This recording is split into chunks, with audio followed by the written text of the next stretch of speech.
Good evening and welcome to the Crown Hill Journey. If you are new to the journey, I'm Christina Apt. I am your host for this journey. I'm also the author of Crown Hill. Tonight we start a new book, and for anyone who has not been following along in our journey, I will tell you that there are 3 books within this book. The first one is about Mary and Owen Southwick, and it takes place in 1884. Mary and Owen live in this farmhouse, which is a true, actual farmhouse, an actual location located in Eden, New York. Mary and Owen's marriage is troubled. Owen is abusive to Mary, and she does her best to survive and sustain through the love and the comfort she finds in her home, in the way she decorates it, in the way she cooks in it, in the gardens she keeps around it. However, Mary is found hung in a shed behind the house. The town doctor, who is a friend of her husband's, suggests that Mary committed suicide, while the town folk believe that Mary's husband Owen murdered her. So that is the first book in this book. The second book is Edward, and Edward is a prominent Buffalo attorney who owns Crown Hill as his summer home, where he and his wife Maria and their 2 daughters spend their summers. Edward is a very prominent lawyer, but he is also known throughout the United States as a spiritualist. And that comes about because of his relationship with a woman named Emily French, who, again, also lived. She was a real person. She was from Rochester, New York, and she was a direct voice medium who became renowned across the United States for her ability to bring dead spirits' voices to life. Edward was hired to prove Emily French fraudulent, which not only could he not do, he became her greatest disciple. And together they traveled the United States lecturing on the topic. As that expert in spiritualism, Edward Randall came to meet Sir Arthur Conan Doyle, whose name may be familiar to you from his writings. He's the author of Sherlock Holmes. He was also a physician. But Sherlock Holmes intrigued him so much that he left his physician's job and devoted himself to writing until Sherlock Holmes series became more popular and more noticed than he was. And so he killed Sherlock Holmes, and that was the end of the series. But at the same time, his son passed, and he was determined to see if he could contact him in the spirit world. So he became immersed in the world of spiritualism, became an international expert on it, and traveled the world lecturing on spiritualism. It was at that intersection that Edward Randall and Sir Arthur Conan Doyle met and became friends, and as a result, Sir Arthur Conan Doyle ended up coming to Crown Hill and spending a couple of weeks with Edward, and during that time, some evil invaded the house and spiritual activity went on within the realm of a young, innocent young girl, a neighbor, a nanny, the daughter of a nanny who was working for a neighbor. Her name was Rose. And in the end, the spirit took over Rose, and it became a really evil, nasty experience. Her mother came and took her away and threatened Sir Arthur and Edward with exposure if anyone heard about what happened with her daughter in that house. And Edward and Sir Arthur talked about it and realized there was nothing they could do to try to take care of the spirit or remove the spirit from the house. Sir Arthur Conan Doyle left, and Sir Edward Randall left as well. So once again, the house was mirrored in darkness and evil and bad, ill repute. It once again became known as the haunted house on the hill. So tonight we begin book 3, which is Meg. It is now 1995, and Meg has just come to the town of Eden. And she is going to have her experience at Crown Hill, as you are about to tell. So, sip of wine, glasses, and Crown Hill, a novel of love, life, and the afterlife. Book 3, Meg, Chapter 1. Meg took a deep breath, hoping that a blast of fresh air might jumpstart her brain. The documents on the desk before her were filled with endless legalese, all of it appearing like an unintelligible foreign language. Despite her attorney's droning attempts to simplify the legalities, Meg could feel herself spiraling into numb brain syndrome. It happened whenever she was deluged by details that disorienting sensation of being frozen in place, unable to comprehend exactly what was happening. Yet, as Meg turned to the document's final pages, the ones with the signature lines representing both an end and a beginning. The legal ramifications of what she was doing became clearly black and white. Meg hesitated. "What in the world are you waiting for?" she silently chided herself. There was no doubt that Meg wanted this divorce. She had wanted it almost from the beginning of her tumultuous marriage to Cale. She also needed somewhere to begin her life anew. Instinctively, she knew the old farmhouse on the hill would be the perfect place. It made sense to her to sign the papers both at the same time, a clean sweep, out with the old life, in with the new. Still, she hesitated. Why wasn't she signing on the dotted lines? Why wasn't she going after her dreams? "Meg! Hey, Meg, you all right?" The baritone drawl of Jethro J.T. Tull jolted her senses. J.T. was an eccentric attorney who worked as a lawyer by day and sang as an Elvis impersonator by night. Meg had hired J.T. in a weak moment after hearing him perform a particularly soulful rendition of "Are You Lonely Tonight?" Somehow, she thought, he would be an understanding legal advisor. As it turned out, Tull was extremely understanding, mostly about his feelings toward Meg. Throughout the 11 months it had taken to earn her divorce, J.T. proposed at least once a week. Not marriage, mind you, rather an arrangement that he regularly and suggestively described as "putting our best parts together." Meg found her lawyer's suggestion disturbing, with imaginings of such a relationship even more unsettling. Ultimately, she endured by staying focused on the new life she envisioned in her hilltop home. Once settled in, both Cal and J.T. would be out of her life. Once settled in, she would be able to get on with what her mother always called heart-mending. With a few quick pen strokes, Meg signed her name and initialed every required line. It was done. She was now once again officially and legally Margaret Rose Flynn, and the new owner of Crown Hill. Literally drooling in delight, J.T. leaned across his cluttered lawyer's desk to bestow a congratulatory kiss upon his client. Realizing his intent, Meg jumped up, offered a quick "send the bill, farewell," and bolted from her attorney's shoebox office. No sense giving the man an opportunity for a mauling embrace, she thought. Escaping into the glorious June morning, Meg felt the sun's warming embrace her much like a needed hug. Flipping her sunglasses off her luxurious auburn curls and onto the bridge of her nose, Meg took a long look around the Eden Township. "So this is where you're going to begin again," she spoke softly to herself in a habit that was becoming routine. "Let's see, a post office, a bank, an insurance agency, newspaper office, a bar, a combination hardware craft store, a grocery store, and of course, the prerequisite diner." Meg's growling stomach acted like a magnet, drawing her towards the aroma of the grease-laden diner exhaust fan. The dysfunction and trauma of her life for the last 20 years was finally at an end. Meg was free and moving forward, and she was definitely hungry. Stepping into the Red Gingham Four Corners Cafe, Meg took a quick survey of her seating options. Counter, good place for a single, but usually staked out by town regulars. Tables, comfortable but chancy, and that someone might try and join her. Booths, clearly too spacious for one, and again, room for the uninvited. Making a quick assessment, Meg decided to try the counter. Moving away from the door, she slid onto a cracked-edge red leather stool set at the farthest end of the restaurant. "Order whatever you want, but I'm not making milkshakes today."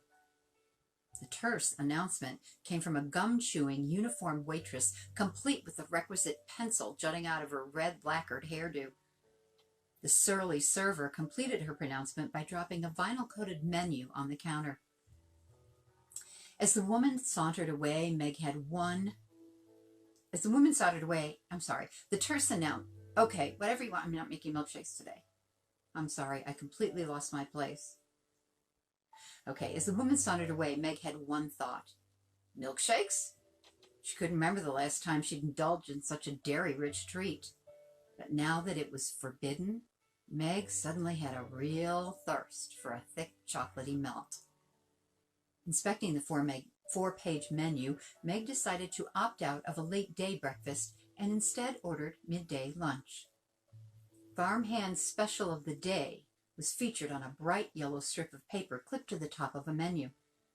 Meg's mouth watered as she read the lineup of meatloaf, mashed potatoes with gravy, green beans, applesauce, and cherry pie a la mode.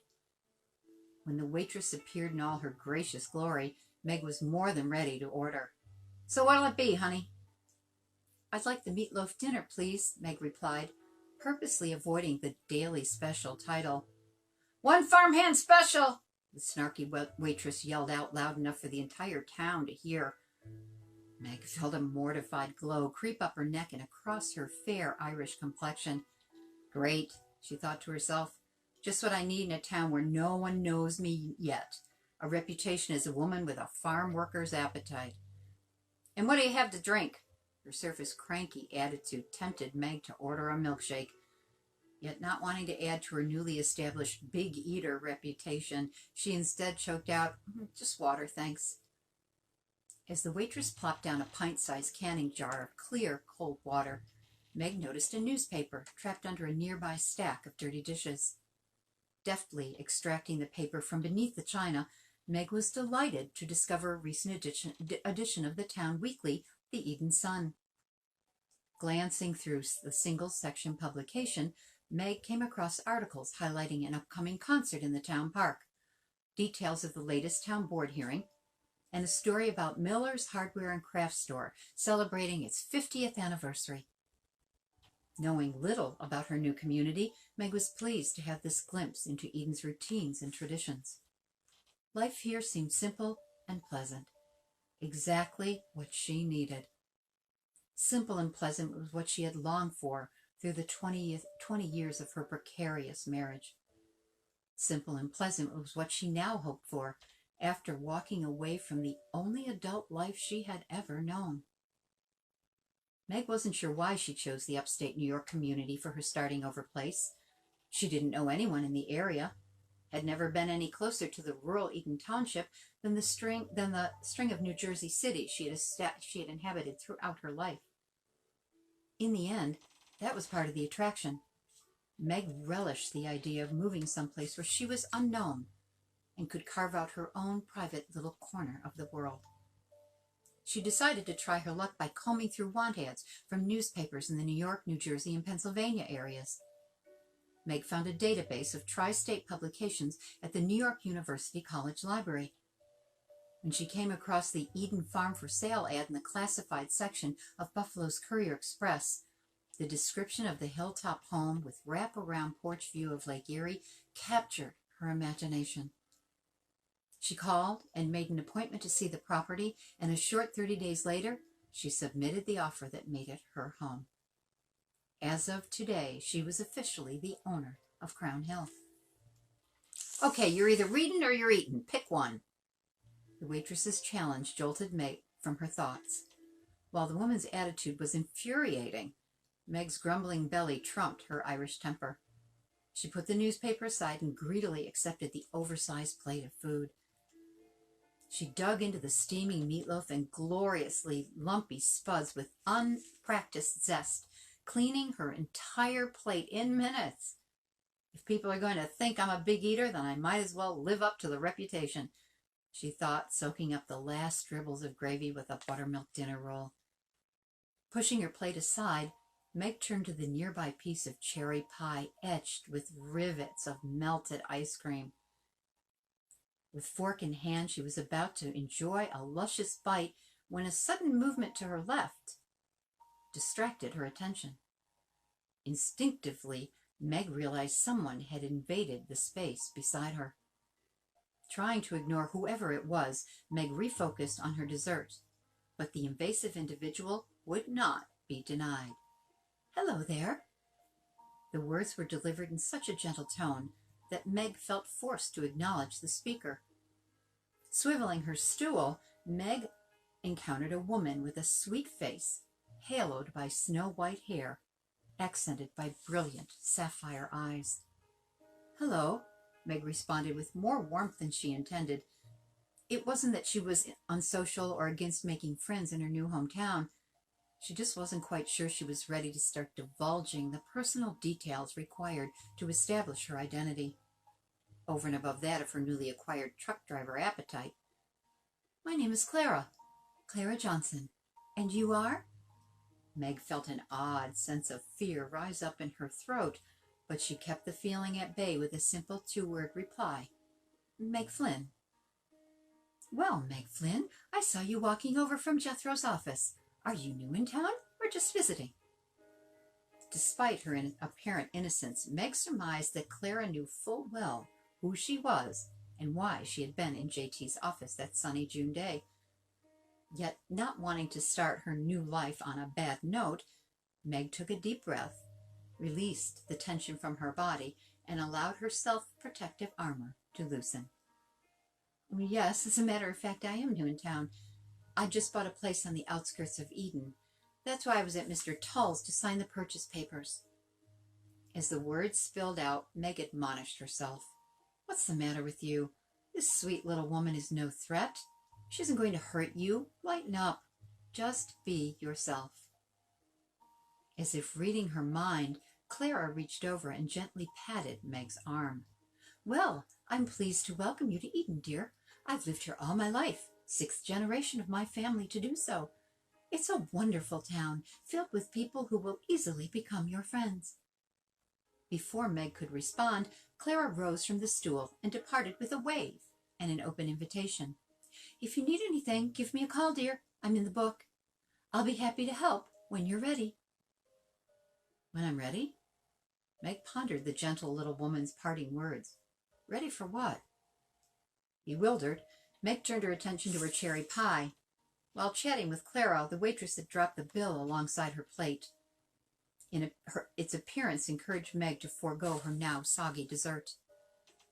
Quickly calculating a reasonably generous tip for her gracious server, Meg left money on the counter and slipped out the diner door, relieved to have escaped the cafe without further inquisitions. With a buoyant sense of freedom, Meg climbed into her trusty old station wagon and headed toward the hills, outlining the southern edge of Eden, toward the rambling white farmhouse set on the town's highest hill, toward the place that she was ready to call home, and where she would begin her new life, begin her heart-mending.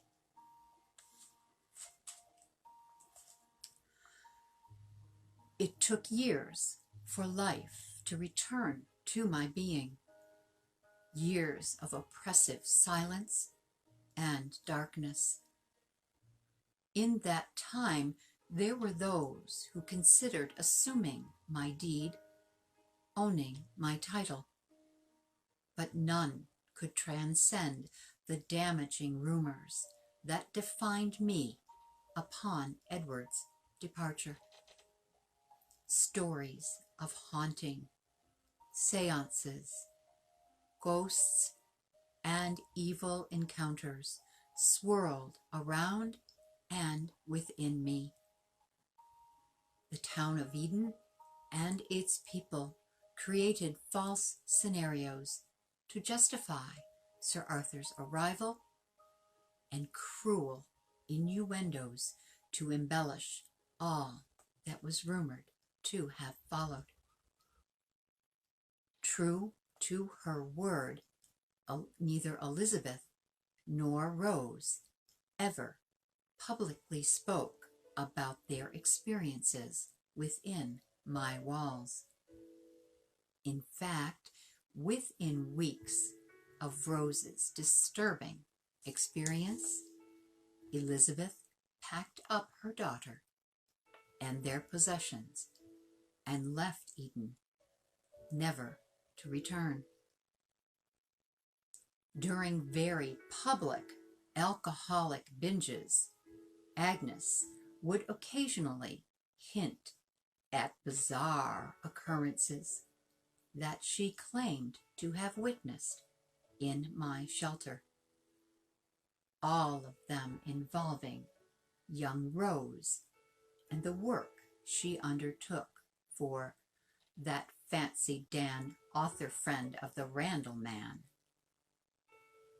Thus, in the same pattern that followed Mary's death, I became branded as a place of unhappiness, viewed by many with suspicion. Ultimately, in February 1925, Edward relinquished my deed to the People's Bank of Buffalo.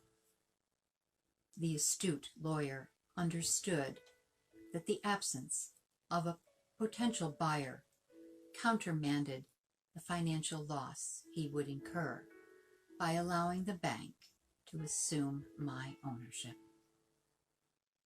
Truth be told, Edward's decision was equally based on a strong desire to erase the disturbing memories of our final days, days that continually haunted him. So it was on a snowy Valentine's Day that Edward turned away from me one last time, setting me adrift in a sea of businessmen, disconnected from my being and wholly indifferent to my spirit. Their collective focus centered instead on the recovery of their financial investment. Despite all such difficulties, hope did eventually flicker within me, lovingly rekindled by my Mary. My friend found her way back to me in a reuniting forever imprinted upon my being. The sun was setting on a glorious autumn day. Shades of amber and violet cast a warm glow across my roof and walls. Within their radiance, I felt a touch, an unexpectedly tender caress, followed by the sounds of a voice, her voice. Dearest Crown Hill, I'm here with a profound hope that my presence will be welcomed.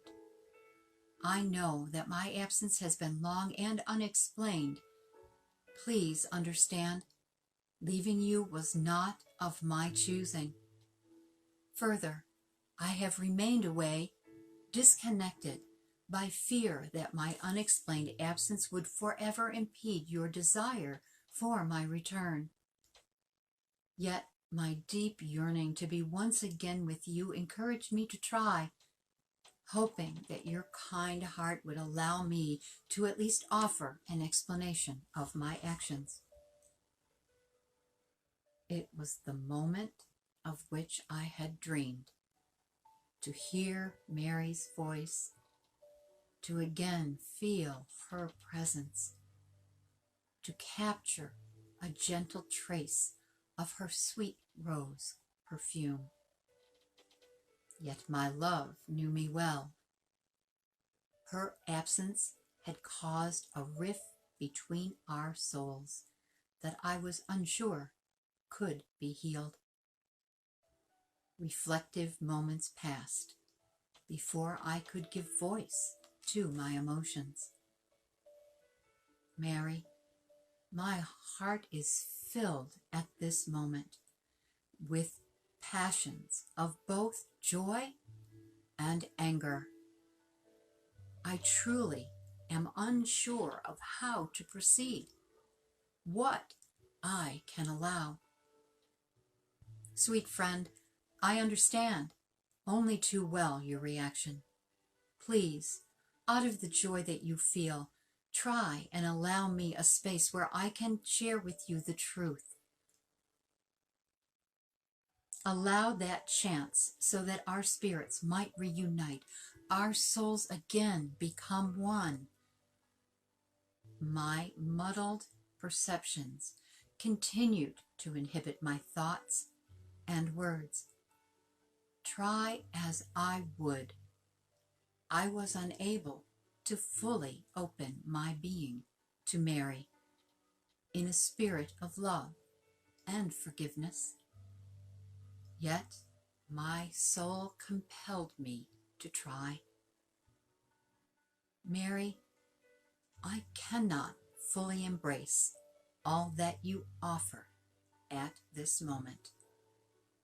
Yet I know somewhere within my being is the essence of the love we once shared.